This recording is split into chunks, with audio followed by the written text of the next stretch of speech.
السلام علیکم ورحمۃ اللہ۔ یہاں ایک بہن کا سوال ہے۔ سوال میں کہتی ہیں کہ جب ان کی شادی ہونے لگی تھی تو انہوں نے استخارہ پہ کیا اور مسلسل کیا، زیادہ کیا، اور کہ استخارہ کے اندر انہیں کتے اور بلیاں نظر آتی تھی، اور اب ان کی شادی ہو چکی ہے اور سال 2 سال بتا رہی ہے، لیکن ان کے آپس میں لڑائیاں ہو رہی ہیں، اور وہ شوہر بھی زیادہ ڈانٹتے ہیں، لڑتے ہیں، اور یہ بھی لڑتی ہے، اور یہ کہتی ہے جب ان کے قریب جاتی ہوں تو زیادہ طبیعت خراب ہوتی ہے۔ میری بہن، جب آپ نے استخارہ کیا تو اس میں ان کی یا آپ کے جادو کی علامت تھی ہے کہ آپ کی تکلیف ہوگی۔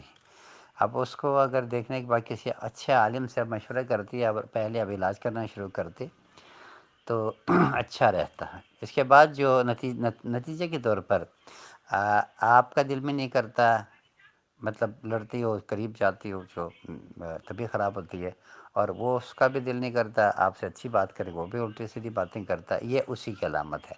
ابھی بھی جادو کا علاج کیا جا سکتا ہے۔ جیسے آپ کہہ رہی ہو کہ میرا دل تو ان کو چھوڑنے کا نہیں کرتا، حقیقت میں آپ لوگوں کی محبت میں آپس میں ہے، لیکن جو بیچ میں جادو کار فرما ہے وہ اس کی وجہ سے آپ کو دقت بھی ہو رہی ہے اور آپس میں آپ لڑتے بھی ہو۔ اس لیے ابھی بھی آپ لوگوں کو چاہیے کہ آپ کسی اچھے قرآن سنت کے ساتھ علاج کرنے والے کسی معالج سے رجوع کریں اور اس کا علاج کریں۔